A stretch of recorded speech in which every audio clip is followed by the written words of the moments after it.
मधुबन के बाबा, मधुबन के बाबा मुरली वाले, आपका क्या कहना, आपका क्या कहना। ओम शांति। आज 2 फरवरी 2022 के साकार मधुर महावाक्य है। आज मीठे मीठे बाप दादा बोले, मीठे बच्चे, तुम अभी ईश्वरीय खजाने से पल रहे हो। तुम्हारा कर्तव्य है ज्ञान का खजाना बांटकर सबका कल्याण करना। बाबा ने कहा, मीठे बच्चे, तुम अभी ईश्वरीय खजाने से पल रहे हो। तुम्हारा कर्तव्य है ज्ञान का खजाना बांटकर सबका कल्याण करना। और आज बाबा ने प्रश्न पूछा कि माया की ग्रहचारी आने से बच्चे कौन सा वंडरफुल खेल करते हैं। और उत्तर में बाबा ने कहा, जब ग्रहचारी आती है तो ऐसे ऊंचे ते ऊंचे बाप, टीचर और सतगुरु तीनों को ही भूल जाते हैं। वंडर है जो अच्छे अच्छे निश्चय बुद्धि बच्चे भी कहते कि हम नहीं मानते। आश्चर्यवत सुनंती कथनती भगंती हो जाते हैं। आज मम्मा बाबा कहते और कल गुम हो जाते, पता ही नहीं चलता। लेकिन बाबा कहे फिर भी सब आएंगे, क्योंकि सबको शरणागति तो एक बाप के पास ही मिलनी है। ओम शांति। और आज का मुरली का गीत है ओम नमः शिवाय। ओम शांति। यह गीत तो बच्चे समय प्रति समय सुनते भी हैं और अपने पारलौकिक परमपिता परमात्मा को याद भी करते हैं। याद हमेशा उनको किया जाता है जिनसे कुछ ना कुछ सुख मिलता है। बनारस में शिव के मंदिर हैं, वहां बहुत जाते हैं और निराकार बाप को याद करते हैं। जैसे लक्ष्मी नारायण को सब याद करते हैं क्योंकि उनके राज्य में सुख था, तब ही राजा रानी की महिमा निकलती है। सारी दुनिया याद करती है, ओ गॉड फादर। वह एक ही वर्ड का फादर है और कोई तो वर्ड का फादर ही नहीं है। वर्ड का फादर है निराकार गॉड। बस उस एक को ही अवतार अर्थात री इनकारनेशन भी कहते हैं।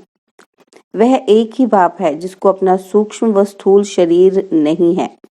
ब्रह्मा विष्णु शंकर को भी सूक्ष्म शरीर है, उनको भी अवतार नहीं कहेंगे। अवतार अक्षर बहुत ऊंचा है। वह सबका बाप, सबको सुख देने वाला पतित पावन है।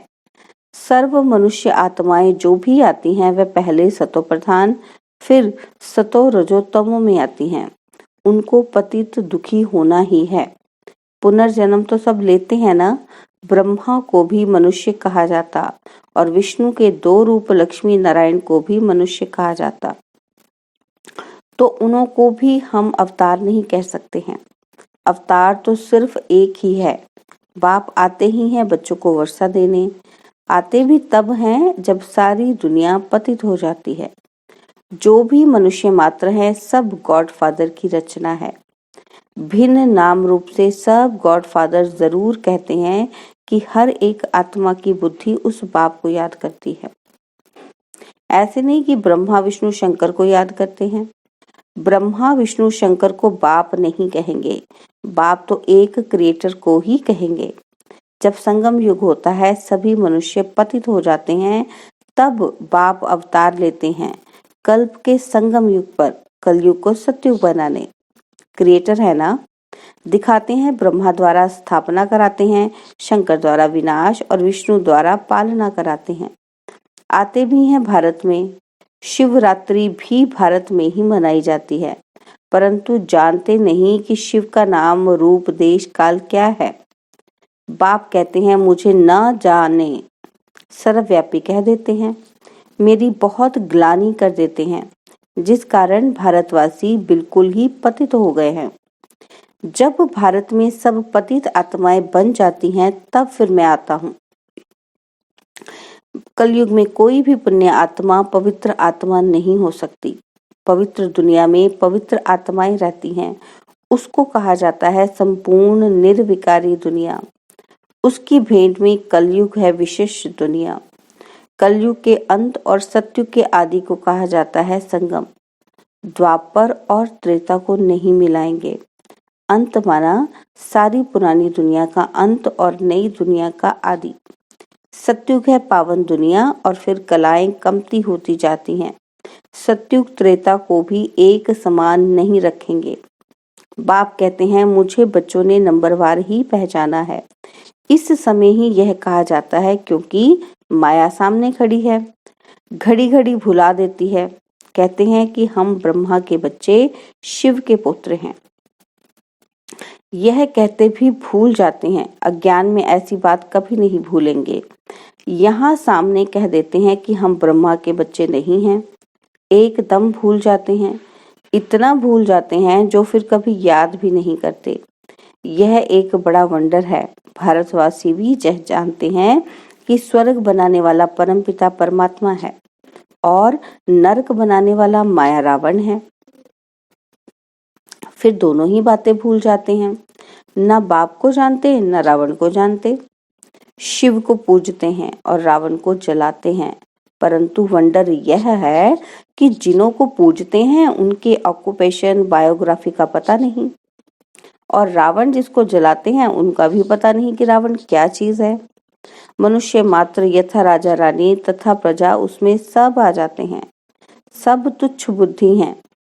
पाप समझाते हैं और जो धर्म स्थापन करने आते हैं उनको री इनकारनेशन नहीं कहेंगे।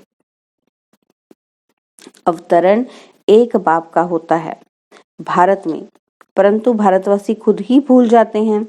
भल परमपिता परमात्मा की पूजा करते हैं, परंतु वह कब आया, क्या किया, कुछ भी जानते नहीं। ना बाप को, ना रचना के आदि मध्य अंत को जानते हैं, ना देवी देवताओं की बायोग्राफी को जानते हैं, इसलिए ही दुखी हैं। भारतवासी पहले कितने सुखी थे, बिल्कुल ही विश्व के मालिक थे। अब वह भारतवासी यह नहीं जानते कि हम सब पावन श्रेष्ठाचारी थे। अगर थे तो कैसे बने, कुछ भी नहीं जानते। यह है वंडर। बाप कितना क्लियर कर समझाते हैं। किसको समझाएंगे? अपने बच्चों को समझाता हूँ। बच्चों के ही सामने प्रत्यक्ष होता हूँ, परंतु बच्चे भी प्रत्यक्ष हो मम्मा बाबा कहकर फिर भूल जाते हैं। यही वंडर है। अज्ञान काल में कभी बाप टीचर गुरु को भूल ना सके। यहाँ यह पारलौकिक बाप जो इतना बड़ा है, जो सब दुख दूर करते हैं, उनको भूल जाते हैं। तब कहा जाता है आश्चर्यवत सुनंती कथंती अहो मम माया, तुम कितनी प्रबल हो। बेहद बाप के बनंती टीचर समझ उनसे पढ़ते हुए, पतित पावन सतगुरु पक्का समझते हुए फिर तीनों को ही भूल जाते हैं। एक को भूले तो तीनों को ही भूले, एक को याद करो तो तीनों ही याद पड़ेंगे, क्योंकि यह तीनों ही कंबाइंड हैं। खुद ही बाप टीचर और सतगुरु हैं, सो भी एक्यूरेट हैं। बाप कहते हैं कि मैं बाप हूँ, तुमको जरूर अपने परम धाम में ले जाऊंगा। मैं तुम्हारा शिक्षक हूँ, पढ़ाकर तुमको जरूर राजाओं का राजा बनाऊंगा। बाबा कहते मैं सतगुरु हूँ, तुम बच्चों को नंबरवार पुरुषार्थ अनुसार सबको वापिस जरूर ले जाऊंगा। यह गारंटी करते हैं। ऐसे बाप को भी चलते चलते भूल जाते हैं। माया की ग्रहचारी ऐसी है जो आज कहेंगे बाबा और कल कहेंगे हमको संशय पड़ता है। ऐसा ही होता रहता है। हाँ, कोई तो फिर अंत में आकर वर्षा लेंगे। बाबा कहते ग्रहचारी उतरेगी तो आ जाएंगे। ऐसे ड्रामा में नूंद है। विनाश तो होना ही है, फिर किसकी शरण लेंगे? सबका सदगति दाता तो एक ही है, सबको शरण में लेने वाला भी है। सब आकर माथा झुकाने वाले हैं, परंतु उस समय क्या कर सकेंगे? फिर ऐसा होगा तो इतनी भीड़ इकट्ठी आ न सके। यह खेल ही बड़ा वंडरफुल बना हुआ है। इतनी भीड़ आकर क्या करेगी? फिर शीघ्र ही विनाश सामने आ जाएगा। हाँ, आवाज सुनेंगे कि बाप कहते हैं मुझे याद करो, अब वापस जाना है, बाकी मिलने से क्या फायदा। बाबा डायरेक्शन देते हैं कि भल कोई विलायत में है तो भी बाप को याद करते रहो, तो विकर्म विनाश होंगे, अंत मति सो गति हो जाएगी। सबको पैगाम तो मिलना ही है, एक जगह पर इतने थोड़े मिल सकेंगे। परंतु ड्रामा बड़ा वंडरफुल बना हुआ है। सबको पता पड़ेगा कि फादर आया हुआ है। क्रिश्चियन सब थोड़ी पोप से मिलते हैं, सब पहुंच ही ना सकें। यह भी सबको अंत में पता पड़ेगा कि बाप आया है, सबको लिबरेट कर ले जाएंगे। कितना बड़ा विनाश होना है। रुद्रमाला कितनी जबरदस्त है। उनकी भेंट में विष्णु की माला कितनी छोटी है। यूं तो कहें कि यह सारी विष्णु की माला है। पहला तो विष्णु ठहरा ना, ह्यूमैनिटी का ग्रेट ग्रेट ग्रैंडफादर ब्रह्मा ही ठहरा। ब्रह्मा ही फिर विष्णु बनते हैं और विष्णु के दो रूप हैं, लक्ष्मी नारायण। फर्क कुछ भी नहीं। यह बड़ी वंडरफुल बातें हैं, इसको सिमरन करते रहो तो खुशी भी रहे। बाबा ने समझाया है कि री इनकारनेशन सिर्फ एक को ही कहा जाता है, क्योंकि उनको अपना शरीर नहीं है और सबको अपना अपना शरीर है। बाबा को तो शरीर का लोन लेना पड़े, औरों को तो अपना अपना शरीर है। लोन लेने वाली चीज दूसरे की होती है। कोई भी आत्मा थोड़ी कहेगी कि हम लोन लेते हैं। आत्मा तो कहती है कि मेरा शरीर है, और शिव बाबा तो कह ना सके कि ये मेरा शरीर है।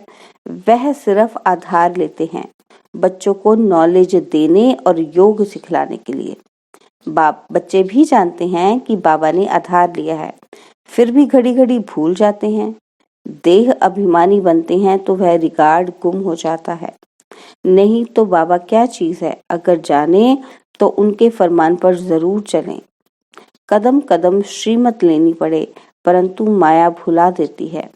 कभी श्रीमत पर कभी आसुरी मत पर चल पड़ते हैं। कभी वह तरफ भारी और वह हल्का, कभी उनकी मत पर कभी उनकी मत पर। एक ही शिव बाबा की श्रीमत पर चलते रहें तो ठीक, ऊपर भी चढ़ते रहें, परंतु अपनी मत पर भी चल पड़ते हैं। बाप जो डायरेक्शन आदि देते हैं ना, उनको अमल में जरूर लाना पड़े। फिर कुछ भी हो जाता है तो कहेंगे ड्रामा में ऐसा था। राजधानी तो स्थापन होनी ही है, इसमें जरा भी फर्क नहीं पड़ सकता। मिलने के लिए तो बहुत आते हैं, फिर घर गए तो खलास। पूरे निश्चय से थोड़े आते हैं।